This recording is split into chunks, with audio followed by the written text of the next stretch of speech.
Hello friends, स्वागत है हमारे चैनल साइंस स्टडी 99 ग्रुप में। तो जैसा कि फ्रेंड, आज हम बीए प्रोग्राम और ऑनर्स एमए पॉलिटिकल साइंस का सामाजिक न्याय पर भीमराव अंबेडकर के क्या विचार हैं, तो उनके विचारों को हमें पढ़ना और समझना। ये 20 मार्क्स का कई बार एग्जाम में पूछ लिया जाता है और ये सबसे ज्यादा तो फर्स्ट ईयर में पूछा जाता है। आज जो हमारा वीडियो का जो पार्ट होगा वो 7 पार्ट होगा और देखा जाए तो ये चाहे डीयू ले लो, इग्नू ले लो, सोल, अदर कॉलेजेस में कई बार ये क्वेश्चन रिपीट हुए हैं। तो क्यों ना आप अपने आंसर को तैयार कर लो अच्छे से, ताकि आप अपने एग्जाम में अंबेडकर के विचारधाराओं को भी अच्छे तरीके से लिख सकते हैं।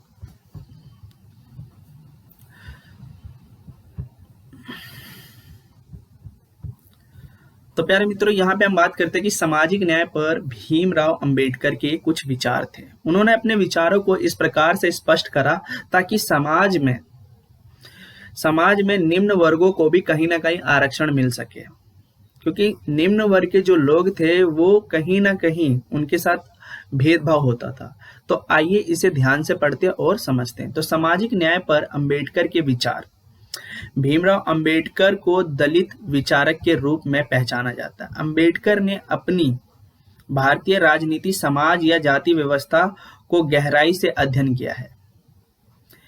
इन विषयों पर अपने विचार उन्होंने प्रकट किए हैं। डॉक्टर भीमराव अंबेडकर संविधान सभा के क्या थे? प्रारूप समिति के अध्यक्ष थे। इसलिए भारत का जब संविधान बन रहा था तो उनके विचारों को भी स्पष्ट रूप से समझा गया और लिखा भी गया। इसलिए भारत का संविधान उनके विचारों से प्रभावित हुआ।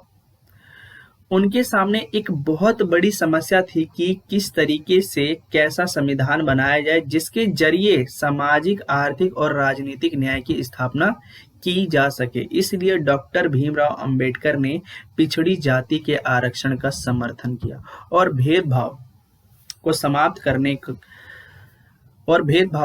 समाप्त करने के लिए संविधान के अंदर काफी सारे प्रावधान दिए।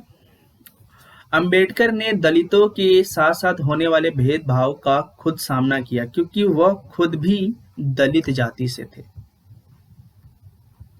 इसके अलावा वह दलितों के साथ होने वाले भेदभाव को उचित नहीं मानते थे। उनके अनुसार तो भारतीय समाज के अंदर सुधार होना चाहिए था, क्योंकि शूद्रों के साथ भेदभाव ना हो सके।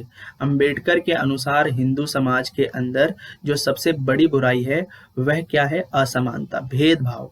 क्योंकि ब्राह्मणों ने वेदों को तोड़ मरोड़ कर ऐसा पेश किया है कि खुद को ऊंचा साबित कर दिया है और शूद्रों को नीचा साबित कर दिया है।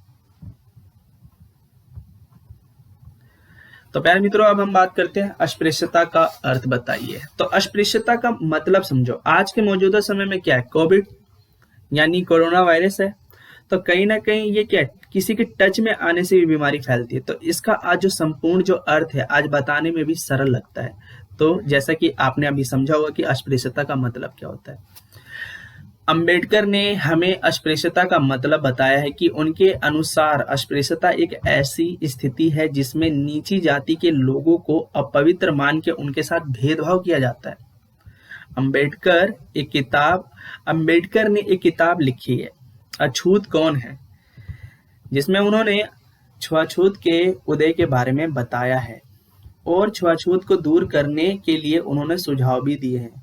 अंबेडकर के अनुसार हिंदू समाज या हिंदू सभ्यताहीन है, क्योंकि हिंदू सभ्यता के अंदर एक बड़े वर्ग को समाज से अलग रखा जाता है और उनके साथ भेदभाव किया जाता है।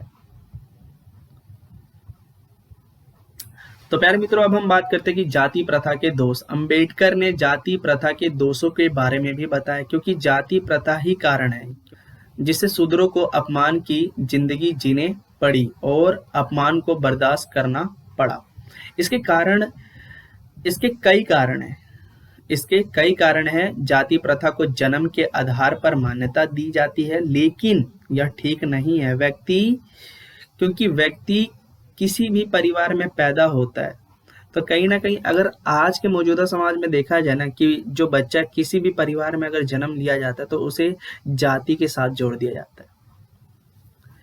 इसलिए कोई दोष नहीं, उसका कोई योगदान नहीं। जाति प्रथा में एक जाति के लोग दूसरी जाति के लोगों के साथ विवाह भी नहीं कर सकते। शूद्रों को ना तो हथियार रखने का अधिकार था और ना ही उन्हें सेना में भर्ती करने का अधिकार था।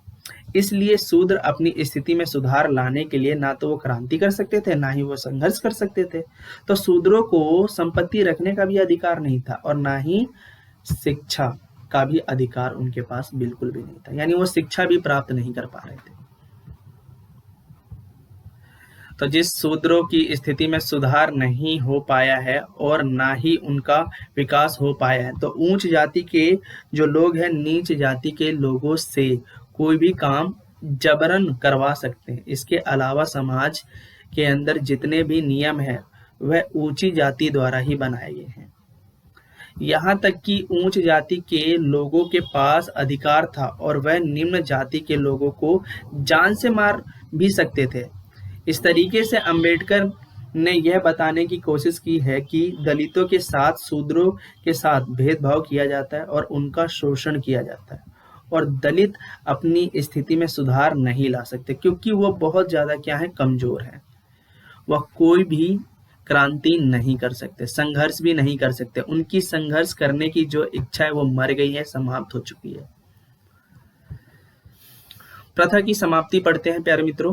तो अंबेडकर ने हमें बताया कि किस तरीके से जाति प्रथा को या वर्ण व्यवस्था को खत्म किया जा सकता है। सबसे पहले वर्ण व्यवस्था या जाति प्रथा को शास्त्रों से संबंधित नहीं मानना चाहिए और विभिन्न जातियों की बीच आपसी विवादों को बढ़ावा देना चाहिए। जाति को वंश के आधार पर नहीं बल्कि कर्म के आधार पर जोड़ना चाहिए और नीची जाति के लोगों को भी सेना में भर्ती करने का अधिकार मिलना चाहिए, पढ़ने का अधिकार मिलना चाहिए, उन्हें छूट देनी चाहिए, यानी हम बात करें आरक्षण, ताकि उन्हें भी सेना में भर्ती किया जा सके और सभी जाति के लोगों को एक समान रूप से वोट डालने का या चुनाव लड़ने का भी अधिकार मिल सके। तो आरक्षण का समर्थन, यानी भीमराव अंबेडकर आरक्षण का समर्थन करते हैं। तो यहाँ पे क्या बताया जाता है, इस तरीके से अंबेडकर ने निम्न जाति के स्तर में सुधार लाने के लिए आरक्षण का समर्थन किया था। तो यहाँ पे ये बताया जाता है क्योंकि उनका मानना था कि हिंदू जो लोग हैं वो उच्च जाति के जो लोग हैं वो कभी भी दलितों को एक्सेप्ट नहीं करेंगे। दलितों की स्थिति में तब सुधार आएगा जब उनको आरक्षण मिलेगा, इसलिए अंबेडकर ने आरक्षण का समर्थन किया है। तो प्यारे मित्रों, ये था हमारे अंबेडकर के सामाजिक न्याय पर विचार। तो आई होप कि आप लोगों ने इस वीडियो को बहुत अच्छे से देखा, सुना और समझा। तो आप अपने कॉपी में इसे नोट करें, आप अपने एग्जाम के लिए इसको तैयार करें कि आप अपने एग्जाम में अच्छे तरीके से लिख सकें। तो हम नेक्स्ट वीडियो में